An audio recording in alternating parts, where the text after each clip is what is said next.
दरो दीवार पे हसरत से नजर करते हैं, रुखसते अहले वतन हम तो सफर करते हैं। ये लाइनें हैं अवध के आखिरी नवाब वाजिद अली शाह की, जो उन्होंने लखनऊ से विदा होते वक्त कही थी। उत्तर भारत में अवध हमेशा से ऐतिहासिक महत्व वाला इलाका रहा है। कहा जाता है कि अवध को उसका नाम कौशल प्रदेश की राजधानी अयोध्या से मिला था। 19वीं सदी में एक वक्त तक नवाबों की शान रहा अवध धीरे धीरे अंग्रेजों की हड़प नीति का शिकार हो गया। नमस्कार, मेरा नाम है हर्षिता और आप देख रहे हैं तारीख, जिसमें हम सुनाते हैं उस तारीख से जुड़ी ऐतिहासिक कहानियां। आज 7 फरवरी है और आज की तारीख का संबंध है नवाब वाजिद अली शाह के अवध पर ब्रिटिश सरकार के कब्जे से।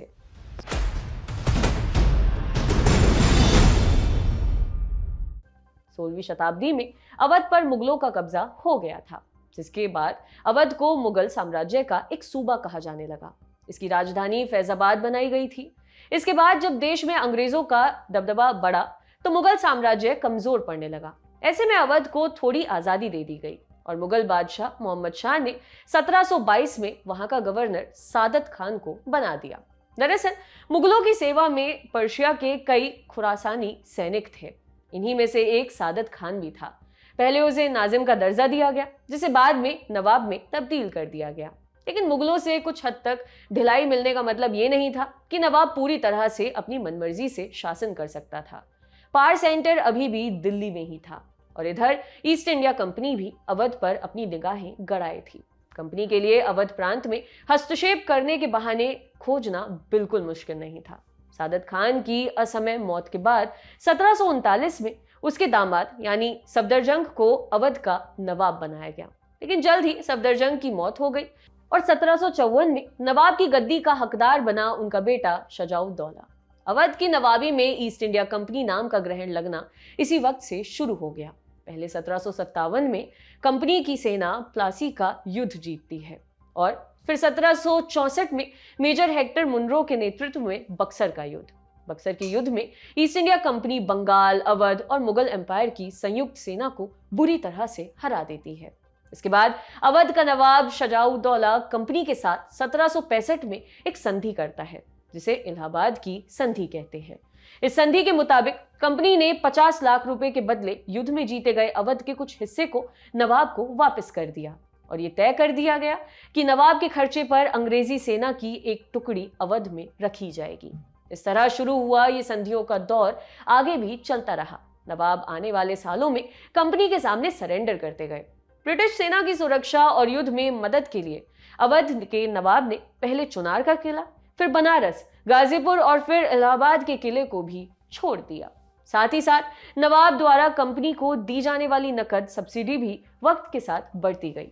साल 1801 में एक और संधि हुई, जिसके मुताबिक नवाब को अपनी सेना भी छोड़नी पड़ी। इसके अलावा दक्षिणी दोआब यानी कि रोहिलखंड को भी ब्रिटिश कंपनी के हवाले कर दिया गया। कुल मिलाकर करीब 30 सालों में अवध का लगभग अपना आधा इलाका अंग्रेजों के कब्जे में आ गया। लॉर्ड वेलेस्ली ने 1801 की संधि में ये एक क्लॉज भी जोड़ा था कि नवाब को ऑनरेबल कंपनी के उच्चाधिकारियों की एडवाइस के मुताबिक ही शासन करना होगा, जो राज्य की समृद्धि के लिए अनुकूल होना चाहिए। सुनने में ये क्लॉज बेहद आसान लगता है, लेकिन अवध पर कब्जे के खेल का रास्ता इसी क्लॉज से निकला। 1847 में वाजिद अली शाह अवध के नए नवाब बने। वाजिद अली शाह मनमौजी किस्म के शासक थे। नाच गाने, कविता और मुशायरों के आयोजन में दिलचस्पी रखते थे। कहा जाता है कि वाजिद अली ने 300 शादियां की थीं और तलाक भी खूब दिए थे। नवाब की सबसे अजीज बेगम सरफराज महल थीं, जिन्हें बाद में वाजिद अली ने तलाक दे दिया था। जिस वक्त वाजिद अली नवाब बने, अवध बेहद कमजोर हो गया था। अंग्रेजों की नीयत और नीतियों ने अवध को एक बीमारू राज्य बना दिया था। लेकिन वाजिद को लगता था कि जब तक वे ईस्ट इंडिया कंपनी और ब्रिटिश सरकार के भरोसेमंद बने रहेंगे, तब तक अवध को कोई दिक्कत नहीं होगी।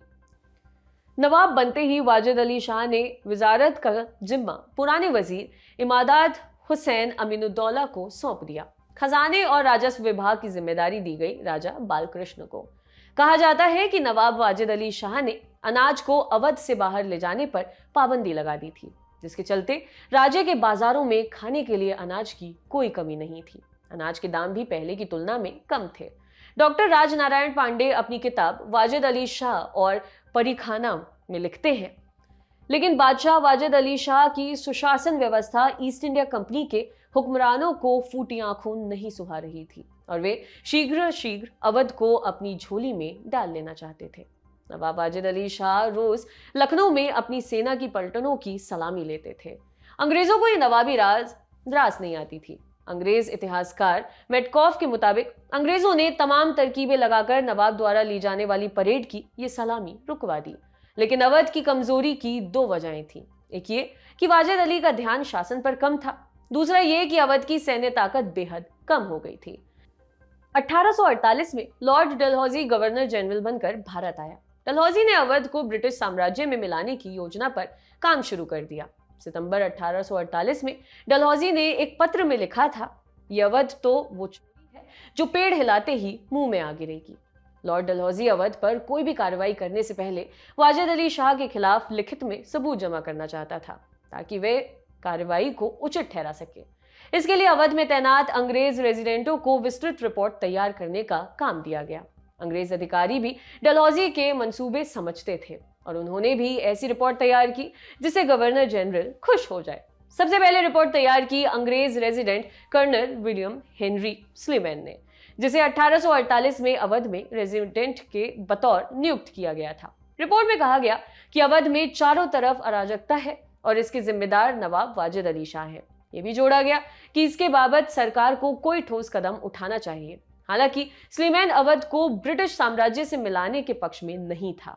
स्लीमैन की रिपोर्ट के बाद लॉर्ड डलहौजी ने कुछ वक्त तक कोई कार्रवाई नहीं की। वाजिद अली शाह को भी अब तक रिपोर्ट की कोई भनक नहीं थी।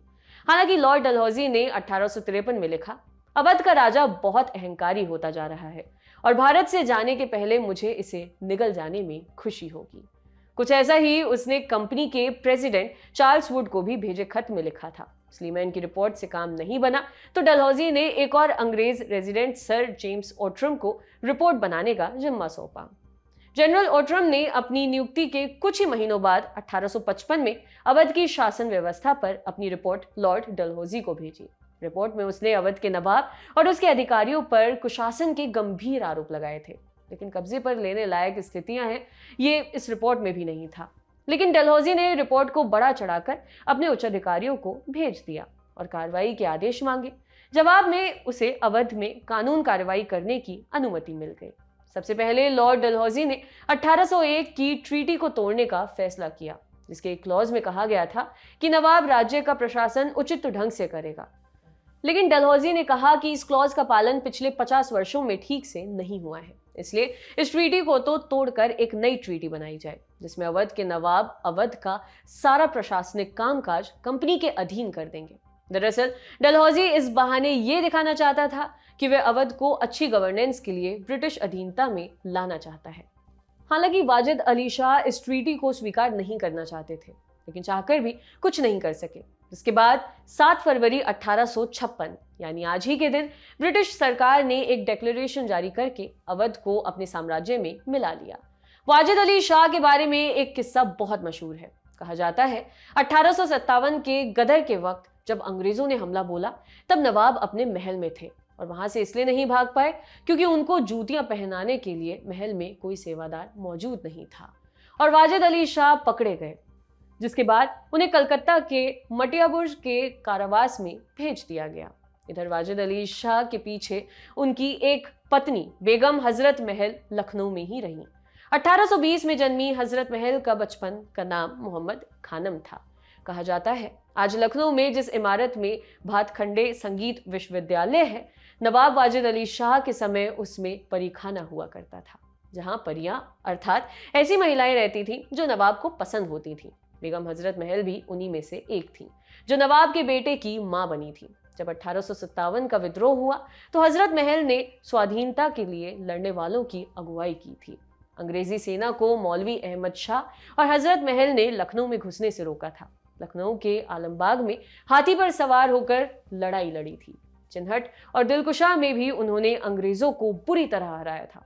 बेगम ने कभी हार नहीं मानी और आखिरी दिन नेपाल में बिताते हुए 1879 में बेगम हजरत महल की मौत हो गई थी। आपके लिए एपिसोड लिखा था हमारे साथ इंटर्नशिप कर रही आंचल ने। देखते रहिए दी लंदन टॉक। शुक्रिया।